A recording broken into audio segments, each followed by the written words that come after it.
Olá, pessoal, esse é o Divina Conversa e eu tenho o prazer de conversar hoje com o Rony e o Edson Nunes. Muito bem-vindos e obrigado por ter aceitado o convite. Obrigado Prazer pelo nosso, convite. né? Prazer é nosso, né, Rony? Total. Isso aí. Eu convidei o Rony tanto pelo conhecimento dele, quanto porque perto dele o pastor Edson Nunes se comporta mais. Quando ele está com o pessoal da Terceira Margem no Rio, ele fica mais soltinho, assim. Então aqui... Ai. É que o Rony é um cara sério, né? Ele inspira a gente, né?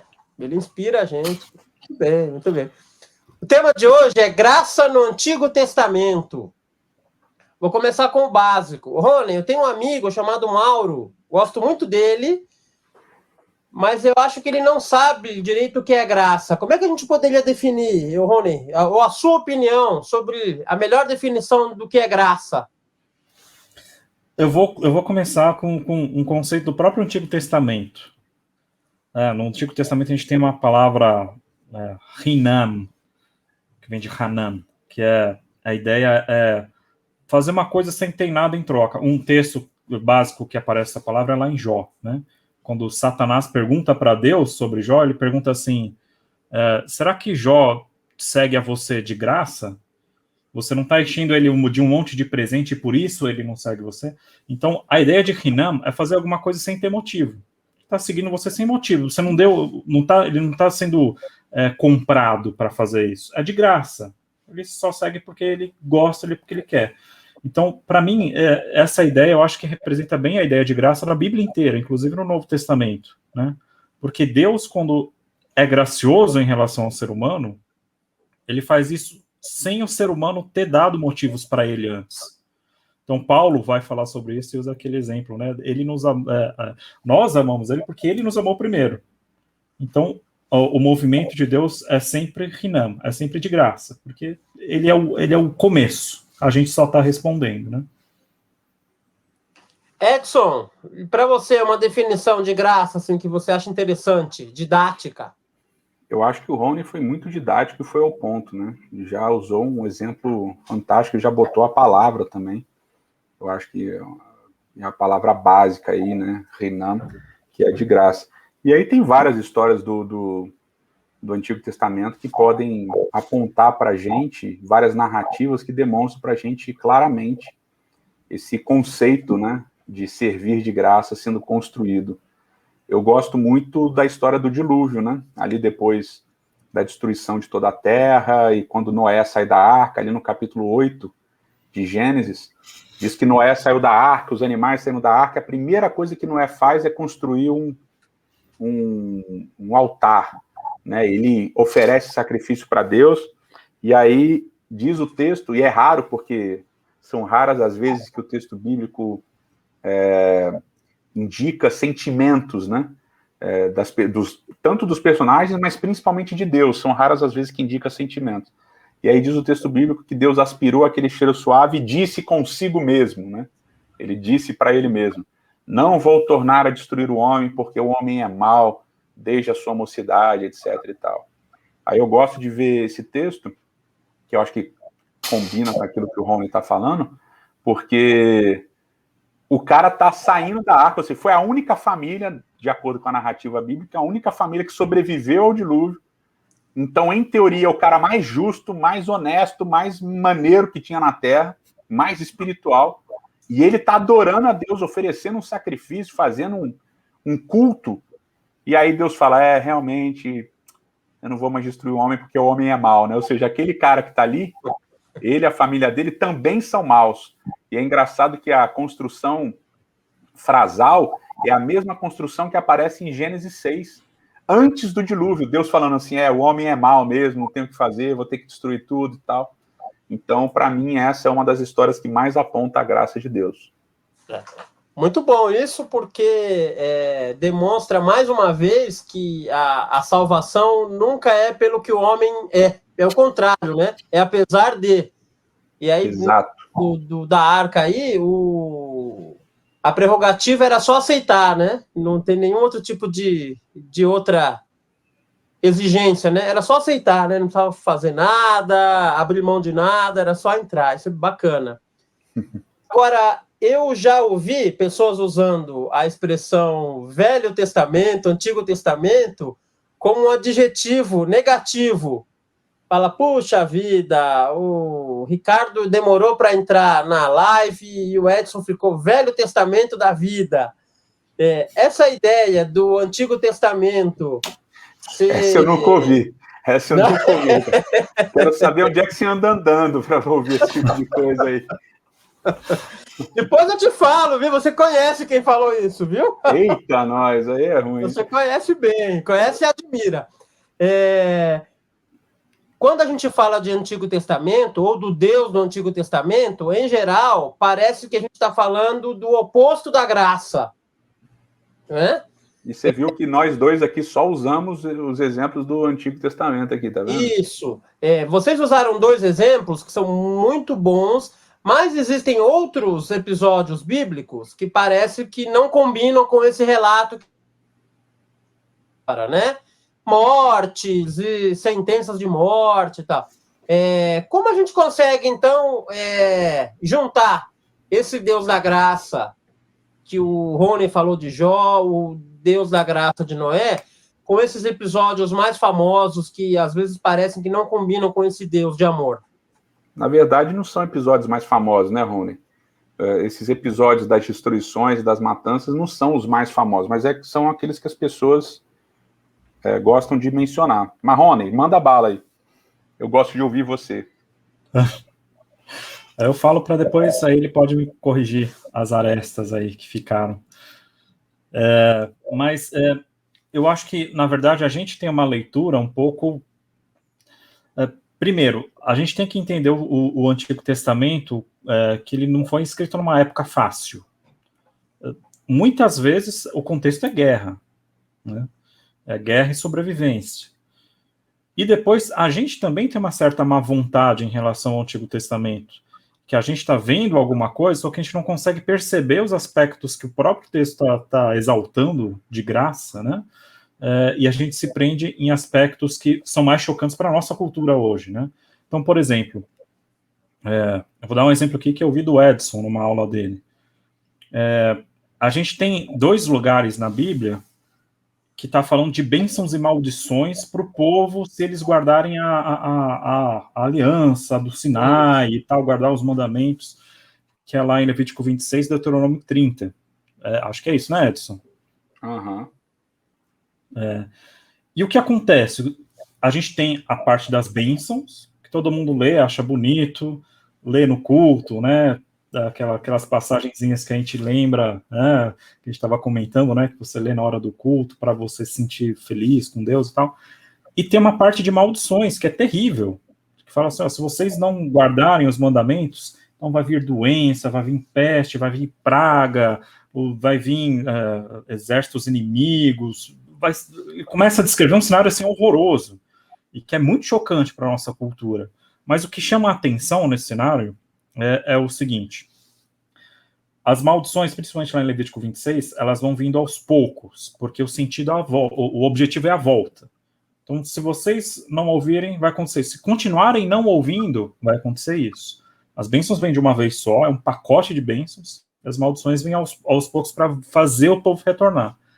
E a última das maldições seria a pior de todas. Olha, mesmo assim o povo abandonou totalmente o relacionamento com Deus, passou de todos os limites, é o exílio. Então, o que vai acontecer? Um povo estrangeiro vai chegar aqui, vai levar vocês embora, vocês vão ser espalhados pelo mundo todo, e aí, o que se espera do texto, então, e aí acabou, o povo é destruído, não tem mais Israel, e acabou a história. E aí Deus fala assim, aí, o que vai acontecer? Vocês vão clamar para mim, lá no exílio, lá na terra estrangeira, lá no fim do mundo, e eu vou ouvir, e eu vou lá, e vou resgatar vocês, vou trazer vocês de volta, e vou reatar minha aliança com vocês. Então, a gente está lendo as maldições da quebra da aliança e a gente vê um exemplo extremo de graça. Você passou de todos os limites de rejeição de Deus e quando você tiver passado todos esses limites, Deus ainda vai atrás e te busca de volta e te restaura na situação anterior. Então, a gente, se alguém lê Levítico 26, Deuteronômio 30, vai ficar preso às maldições, porque são chocantes, e não vai ver a graça que está explodindo ali no texto, né? Então, falta um pouco de boa vontade, às vezes, em relação ao texto, saber entender o que o texto, aonde que o texto está querendo chegar, e não por onde ele está passando, né? E isso tem a ver com as barreiras, né, que a gente enfrenta de lugar, de tempo, de distância. A gente tem muito mais proximidade com a cultura grega, mesmo que já 2000 anos atrás, porque a gente escuta muito mais falar de Platão, de não sei o que lá, de blá, blá, blá. Aí tem as Olimpíadas e tal. Então a gente está muito mais próximo da cultura grega, da influência latina, romana, na nossa cultura, do que da cultura hebraica. Então a gente tem essa má vontade que o Rony falou, ela nasce da incompreensão que a gente tem dos costumes da cultura mesopotâmica e hebraica antiga. E aí tem o outro passo, que é a ignorância também, que é um anacronismo fortíssimo, de você querer enxergar no texto problemas que são problemas atuais e situações que são as situações modernas com antiguidade, né? Com antiguidade. E além de tudo isso, tem também um certo antissemitismo, né? Que a gente não pode ignorar também. Tem uma carga grande de antissemitismo que nós carregamos em virtude de situações recentes, da eugenia e tal, de um preconceito com o povo judeu também, né? Então, é tudo como é que fala? Um balaio, né? Tá tudo dentro do mesmo saco, misturado, e às vezes é difícil das pessoas entenderem. E essa que tem a ver com isso que o Rony falou, dessa má vontade, né? E agora eu já vou entrar na polêmica já, tá, Ricardo? Você sabe que o primeiro indivíduo que disse isso sobre o Antigo Testamento e o Novo, que separou, que falou, o Deus do velho é o Deus mau, é o Deus da destruição, da vingança, e o Deus do Novo Testamento é bom, ele foi considerado um herege, né, pelos primeiros cristãos, né? O nome dele era Marcião, e os marcionitas foram considerados hereges e expulsos da comunidade cristã. Então foi um dos primeiros hereges da história aí. É engraçado como essa ideia herege percorre tantos e tantos séculos e hoje se torna, digamos assim, uma linha quase que principal dentro do meio cristão, né? É senso comum, praticamente. Quase um senso comum, o Deus do Antigo versus o Deus do Novo. Então, uma heresia que as pessoas lá do primeiro, segundo, terceiro século entendiam como uma heresia, fazer essa separação, e a gente tem que lembrar que demorou para se consolidar o Novo Testamento como uma escritura sagrada. Então essa dicotomia, essa diferenciação que era considerada heresia, hoje é o senso comum dentro do cristianismo. Será que nós nos tornamos hereges com o passar do tempo, né? Será que o cristianismo não está apostatado da sua verdadeira fundamentação? Porque todos os grandes textos que falam quer dizer, na verdade só tem um, né? Um grande texto que fala sobre inspiração, na verdade essa inspiração está se referindo ao Antigo Testamento, né? Quando Paulo escreve para Timóteo e fala toda a escritura é inspirada, ele está se referindo ao Antigo Testamento. Nem novo tinha.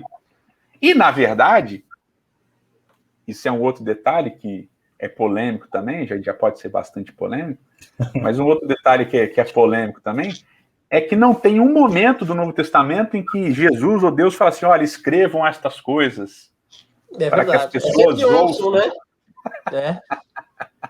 Então, no Antigo Testamento, a gente tem Deus mandando Moisés escrever, a gente tem os profetas dizendo, não, Deus me mandou escrever e tal. Mas no Novo Testamento não aparece nenhuma vez Deus falando, escreve a história de Jesus aí, para que os povos tenham esse texto aí. Mas não tem.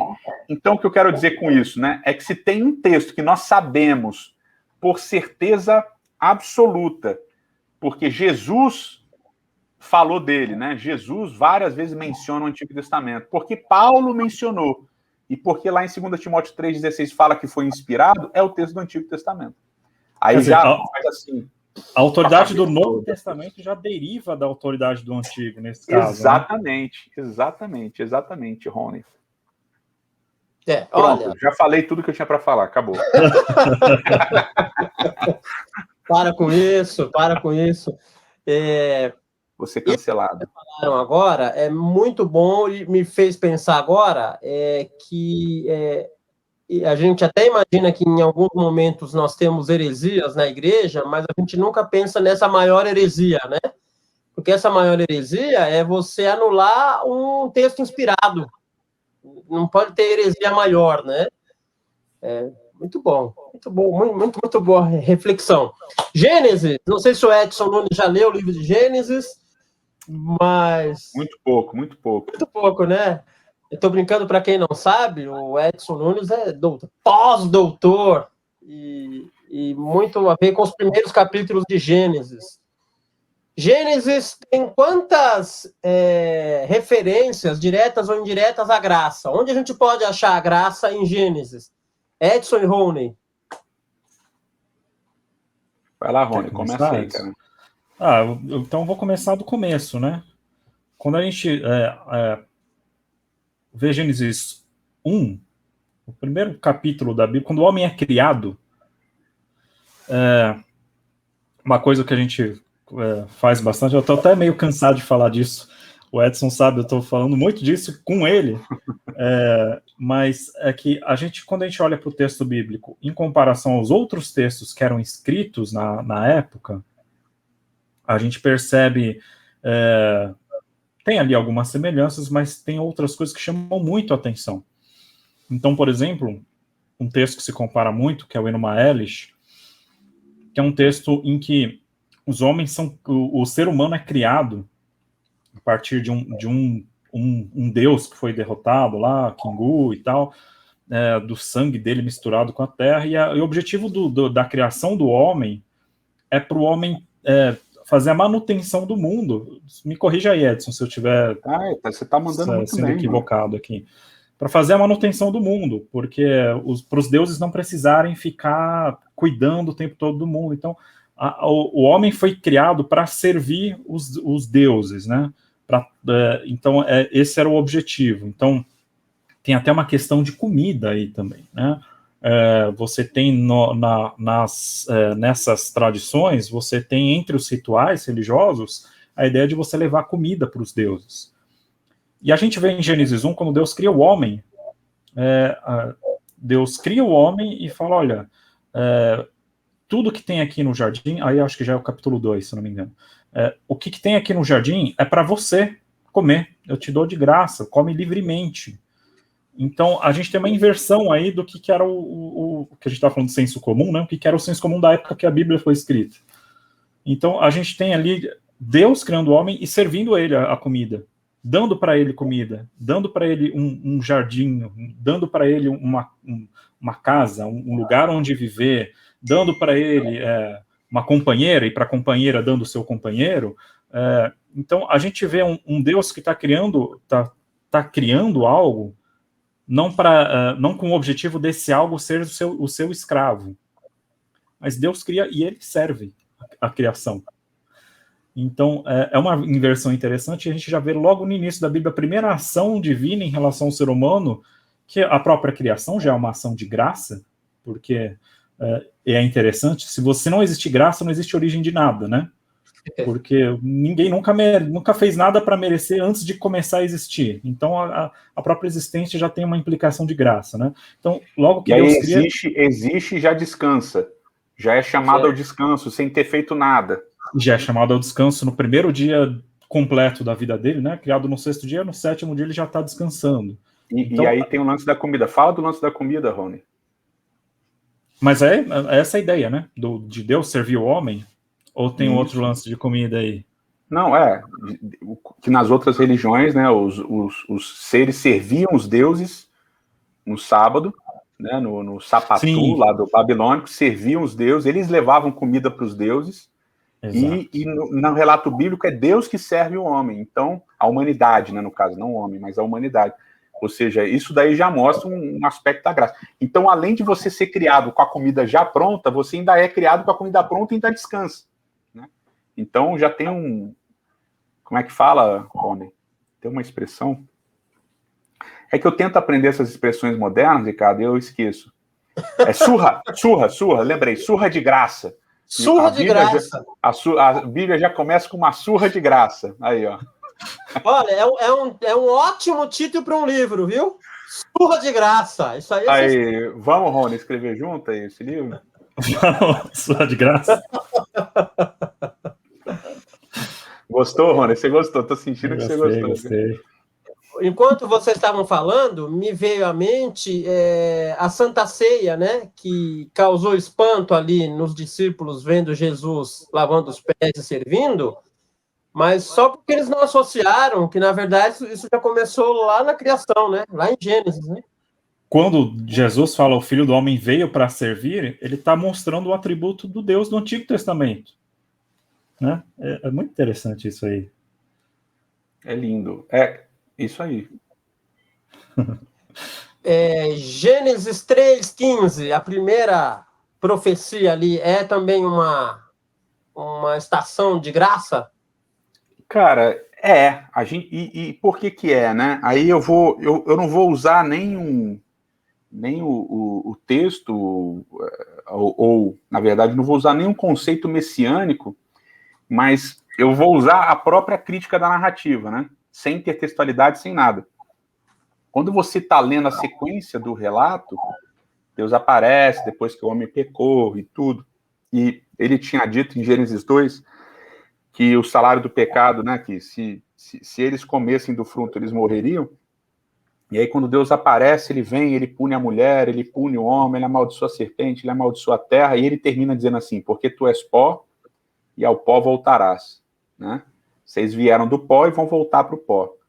Aí, logo depois que ele fala isso, tá lá no finalzinho de Gênesis 3, o homem vira para a mulher, né? Adão vira para a mulher e fala assim, agora o teu nome é Eva. Né? Ravá, né, Rony? Que significa vida. Né? Então, se você lê o texto, você vai perceber que no meio de toda essa fala de Deus, que parece uma punição, só punição, Adão entendeu vida. Então, só sem fazer nenhuma leitura messiânica, que obviamente a gente acredita nessa leitura messiânica, que ali em Gênesis 3:15 é o famoso proto-evangelho, é o evangelho embrionário que vai se desenvolver no restante de Gênesis, de Êxodo e até a vinda de Cristo, a gente acredita nisso. Mas eu estou dizendo, sem levar em consideração isso, só pela leitura do texto, você já sabe que Deus está falando de graça. E por que a gente sabe que Deus está falando de graça? Porque Adão entendeu assim. Adão vira para Eva e chama a mulher dele, que era mulher, era só mulher, chama a mulher dele de vida. Então, Adão entendeu graça ali. Se você não entende, né? Se você que está ouvindo ou assistindo, se você não entende, o problema é seu, mas Adão entendeu. O público-alvo, né, primário entendeu, né? Entendeu. Mas que era uma sentença de morte, né? Você tem uma sentença de morte, termina aquele capítulo, ele fala, que bom, agora a vida. É justamente isso, é o que ele entendeu da história, né? Mas para trazer esse aspecto messiânico, né, se alguém não conhece, o Gênesis 3:15 é uma maldição em relação à serpente. Deus vai trazendo as punições para cada um, nas consequências do pecado, né? E quando ele vai falar para a serpente, que a gente vai ver que é um símbolo do mal, do pecado, né? Lá em Apocalipse vai fazer associação diretamente a Satanás e tal, e ele fala que vai haver uma inimizade entre a serpente e a mulher, entre a descendência da serpente e o descendente da mulher, né, a semente da mulher. A descendente da mulher vai ferir a cabeça da serpente, e a descendência da serpente ferirá o calcanhar desse descendente, né? Então, aí, claro, tem várias interpretações, mas dentro do cristianismo, o próprio Novo Testamento vê esse texto no sentido de que está se referindo a Cristo aí, né? Então, Cristo seria ferido, mas ele ia destruir o pecado. Ele receberia uma ferida no calcanhar, só que ele feriria na cabeça a serpente. E o que é interessante de tudo isso, quando a gente está falando de graça, né? A gente vê que nesse processo você não tem nenhuma ação humana. O descendente da mulher, ele tem um aspecto humano, mas não é o homem que está fazendo isso, é o descendente da mulher que depois é identificado como Cristo, né? Uhum. Então, não é o homem que agora vai ter que reverter essa bagunça que ele fez, né? Sabe, quando a sua mãe chega no quarto, tá tudo desarrumado, limpa essa bagunça que você fez. Não, é o contrário. Deus chega e fala, olha, você desobedeceu, a morte deveria cair sobre você, mas tem uma solução e eu vou resolver. Então, a gente vê já desde Gênesis, Deus se colocando... a gente, que é o que a gente fala, né? Os movimentos na Bíblia, eles sempre começam de Deus. Você não tem o homem fazendo um movimento na Bíblia, né? Então, o movimento de salvação, ele inicia em Deus. Tudo que a gente faz em relação a isso é sempre uma resposta à iniciativa divina, né? E Gênesis reforça isso muito, né? Em muitos momentos. Eu estava pensando, vocês falaram essa questão de a graça na criação, o próprio ato de existir a criação é um ato de graça porque ninguém fez por merecer, né? Mas eu fico, pensando mais, eu estava conversando com um amigo ontem sobre isso, no caso do ser humano, é um pouco além disso, né? Porque Deus criou sabendo que o homem pecaria, né? Ele, além de não merecer, ele merecia não ser criado e talvez ser destruído imediatamente. Mas a graça de Deus ainda fez com que ele ainda assim criasse, né? O padre Vieira fala que o amor de Deus é maior porque ele ama sabendo, né? Tem aquele meme que é legal, né? Assim, Deus te ama porque não conhece você, né? Que não vive com você, né? Tem um meme que eles falam isso daí. Não é obrigado a conviver. Tem aquele Fernandes fala assim, né? Como é admirável as pessoas que a gente não conhece bem, né? Então, que tem aquele sticker, né? Que Deus ama você. Aí eles criaram um meme em cima disso. Não, Deus ama você porque ele não convive com você. Mas, assim, é justamente o contrário. Ele te ama apesar de conviver com você 100% do tempo, de saber todos os seus problemas, todas as suas dificuldades, porque você vê, é o caso que eu falei de Noé no início, né? Antes de Gênesis 9, finalzinho de Gênesis 9, a gente não vê Noé fazendo nada de errado. Nada, é o cara perfeito. E Deus já falou, pô, esse cara é mau. Mas eu amo ele. Você imagina o que deve ter acontecido na arca, né? Vai saber o que aconteceu na arca. Mas que a gente não sabe, né? Mas você vê assim, pra gente, Noé é o cara de Gênesis 6. Não, Noé é justo e íntegro, ele anda com Deus, é um cara que Deus ama e tal.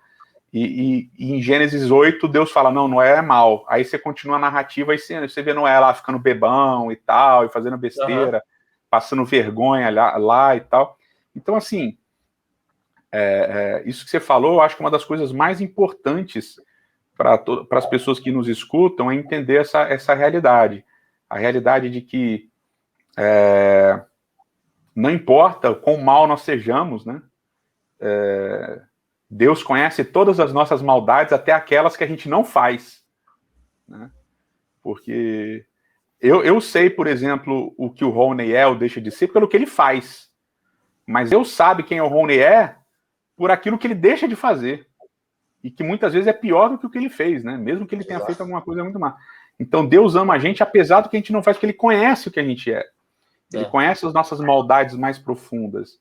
Então esse é um tipo de amor e de graça que é difícil, né? O casamento é o que chega mais próximo disso, né? De você conhecer tão intimamente uma pessoa e continuar com ela mesmo assim. Mas tem gente que consegue enganar a esposa, né? A gente tem muitas histórias aí de situações que a esposa fala, nossa, nunca imaginei que o meu marido fosse assim. Ou o marido fala, nunca imaginei que a minha esposa fosse assim e tal. Mas o casamento é o que mais se aproxima disso. É você continuar escolhendo permanecer com alguém, apesar de quem aquela pessoa seja ou tenha se tornado. É o que Deus faz com a gente diariamente, constantemente, do nosso nascimento até a nossa morte, e com certeza, pela graça de Cristo, é o que ele vai fazer na ressurreição também. A conversa poderia ir longe, e eu queria muito que fosse, mas eu queria encaminhar por um encerramento falando de Abraão. Tranquila, assunto rápido, né? Não tem muita coisa para falar sobre ele. Mas para pegar só um recorte da história de Abraão, quando em Gênesis 15, né? Que Abraão e Deus fazem lá um acordo tal, e tinha. Vocês podem explicar melhor, né? não tinha cartório ainda, né? Eu escutei, acho que o Rony falando alguma coisa parecida, alguém falando não tinha cartório na época, e a maneira de firmar um contrato era partindo o animal ao meio, né? Espalhando sangue. E eu queria que vocês comentassem um pouco como esse episódio representa esse espírito da graça de Deus. Rony, eu sei que ele vai pedir para você começar, então já vou me adiantar. Qual que era o ritual de firmar contrato, como você falou, né? Então, a gente tem aqui uma aliança sendo formada, não é exatamente um contrato, mas uma aliança. Então, nós vamos, vou dizer assim, vamos nos tornar aliados. É que esse é um conceito bíblico, né? Não tem um paralelo direto com as relações de hoje em dia, mas é basicamente uma ideia de se tornar sócio, aliado, junto de alguém, né? E esses tipos de alianças eram celebrados com essa ideia que você pega animais, parte eles no meio, faz um caminho entre os animais, e ambos passam entre os animais com a mão estendida, jurando que vai cumprir as prescrições daquela aliança, sob a pena de acontecer com ele o que aconteceu com os animais. Ele está passando entre as vítimas, né?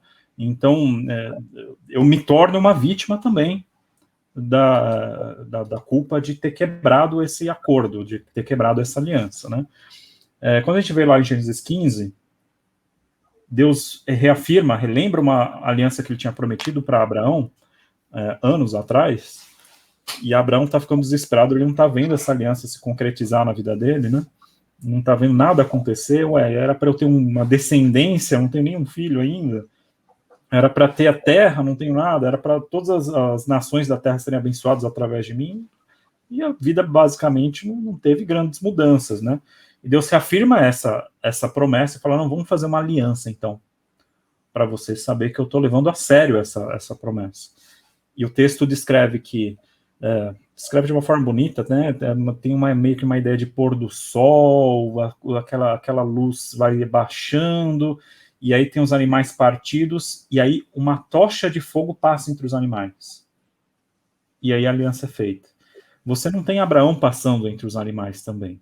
Então a ideia aí é o seguinte, na aliança que Deus faz com Abraão, e isso é um símbolo da aliança que Deus faz com toda a humanidade, Deus entra com todas as partes, e ele entra também com o ônus de pagar a quebra da aliança. Então, Abraão, eu te dou tudo. E além de te dar tudo, se você quebrar essa aliança, eu ainda pago o preço por isso. Então, a gente vê nesses exemplos do Antigo Testamento um tipo de comprometimento de Deus com a humanidade, motivado por esse amor, que quando a gente vê Cristo, a gente vê esse Deus se manifestando como homem. Jesus ele não veio reinventar a religiosidade, ele veio mostrar a face de Deus mais intensamente, e é essa face de Deus que a gente está vendo aqui nessa história de Abraão. Então, Abraão não passa entre os animais. Se esse acordo for quebrado, Deus põe a vida dele, a vida do próprio Deus, a origem da vida, é posta como garantia da aliança. Isso é uma loucura, né? Isso é um absurdo.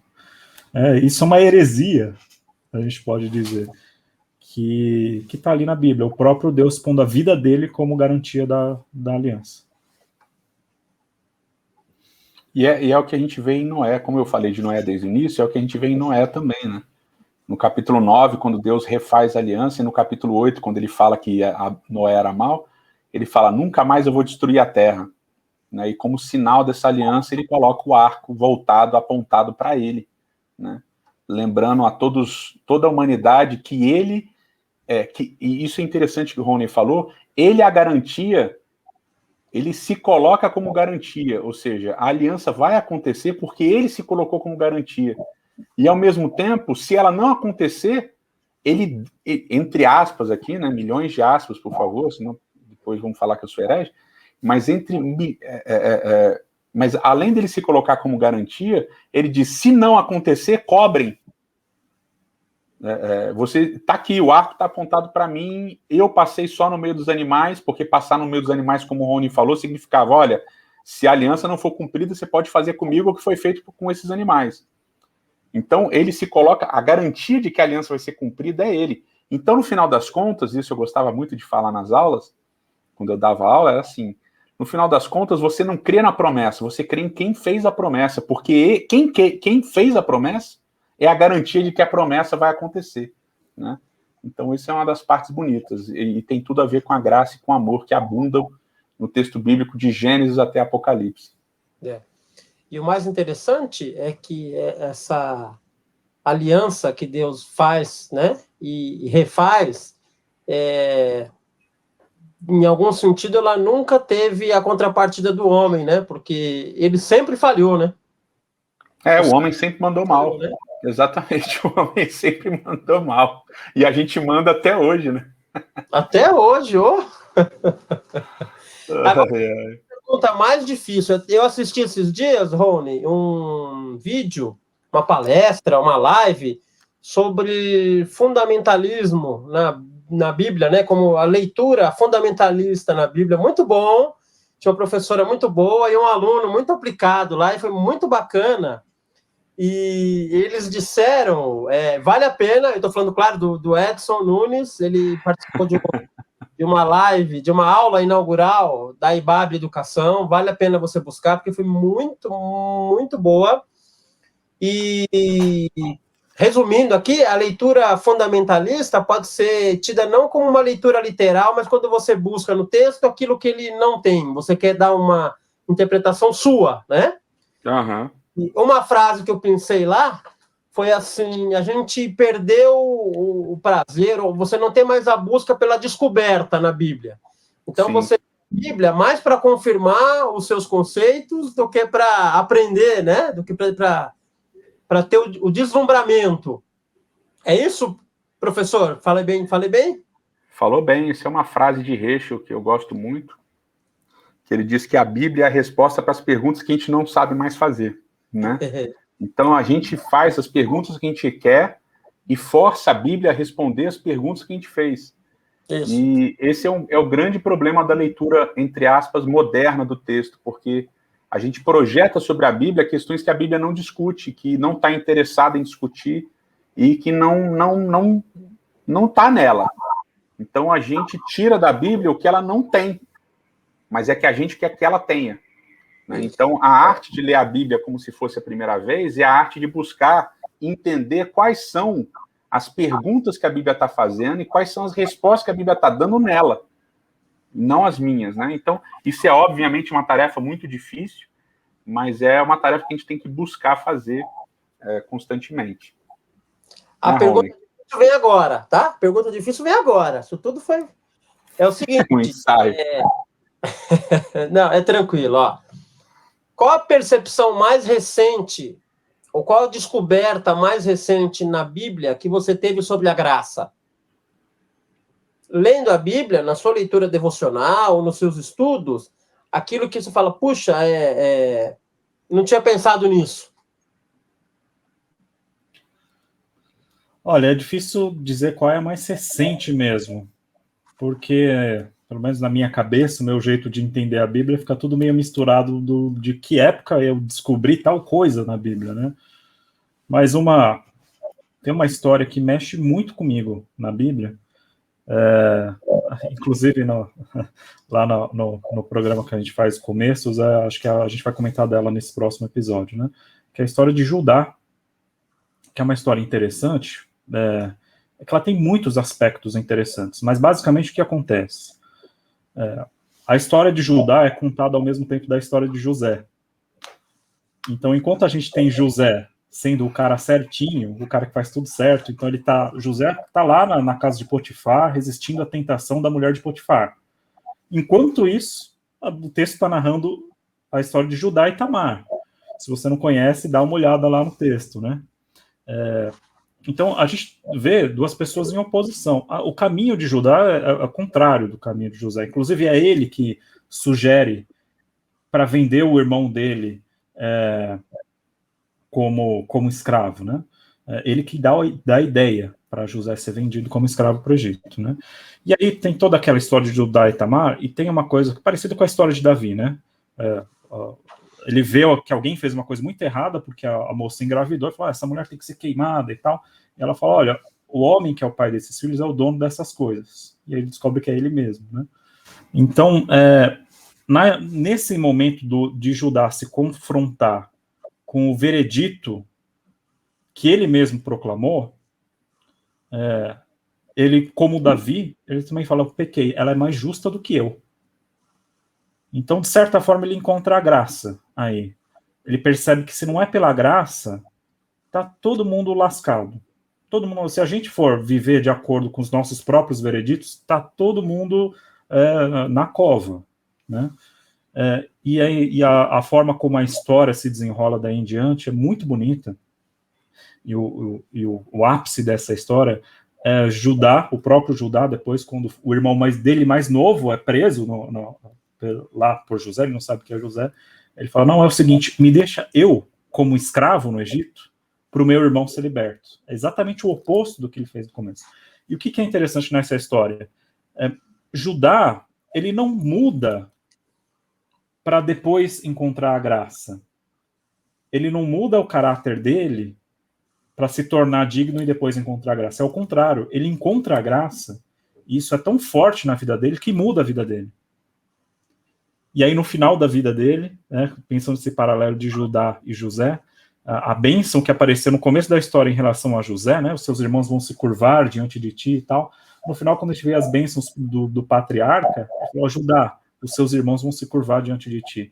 É ele que viveu a vida toda errada lá no começo, que recebe a bênção que era do cara certinho no começo da história. Então, esses vários insights da história de Judá eu gosto muito por causa dessa inversão, né? É no encontro da graça que a gente muda. A gente não tem que mudar para conseguir a graça. É quando a gente encontra a graça que ela é tão violenta, já puxando para a ideia da surra de graça aqui, né? Ela é tão violenta que ela muda a gente, ela esgarça a gente, ela derruba a gente. E aí a gente pode ser transformado pela graça. E essa é uma história do Antigo Testamento. Está lá em Gênesis, uma história esquisita que normalmente as pessoas passam batido e não prestam atenção em vários detalhes ali que são colocados na história de Judá. Essa que eu me lembro é mais recentemente uma das que mais me chamou a atenção. Eu acho muito bonito, concordo, Rony. No meu pior momento, ser tratado com amor e benevolência, com uma graça irrestrita, impacta, né, cara? Impacta. Quando a gente é moleque, assim, a gente lembra muito das surras que a gente tomou, né? Óbvio, eu apanhei bastante. Eu acho que o Rony também apanhou porque ele era muito levado. Né, Rony? Não, é mais ou menos. Mas o Robson concentrava mais as atenções, né? Acho que é. Mas, assim, eu também lembro das surras que eu não lembrei, que eu não levei, na verdade. E é sempre interessante, né? Um momento, assim, que eu lembro que eu merecia ter apanhado e meus pais não me bateram. Ou que eu merecia ter sido punido e não fui punido, né? Esses momentos são muito impactantes. É legal. Acho que essa história lembra a gente disso, que é no nosso pior momento que Deus nos ama mais, né? O que torna a frase do Novo Testamento de Paulo muito, muito forte, né? Onde abundou o pecado, superabundou a graça, né? Quando que a gente é pior, que a gente mais precisa, é ali que Deus demonstra mesmo esse amor. E é tão impactante esse amor, é tão impactante essa graça que faz a gente repensar os nossos caminhos. Muito bonito, Rony. Eu tô com você, eu fecho com você. Acho que foi uma boa conclusão. Aconteceu o que eu já imaginava. Nosso tempo não foi suficiente e eu queria conversar muito mais sobre esse assunto. Vou tentar apelar para a graça do Rony e do Edson Nunes para a gente ter graça no Antigo Testamento, ou surra de graça, parte 1, parte 2, parte 3. Vou tentar marcar um novo encontro, porque essa conversa com vocês é muito boa e a disposição de vocês em falar comigo, falar com todo mundo aqui, mostra que vocês têm compreendido a graça e têm repartido a graça. Muito obrigado a vocês. Tamo junto. Obrigado. Me chame aí, mais cara. O Rony. Eu aprendi outra, eu vou terminar com outra. Eu falei de surra de graça, assim, o Rony é um cara tão inteligente, tão sabido, que ele nunca passa frio, porque ele está sempre coberto. Essa eu aprendi agora também. Sempre coberto de razão, tá sempre conhecimento. Ó, prazerzão. Pessoal, a gente volta em breve com mais uma conversa. Até mais.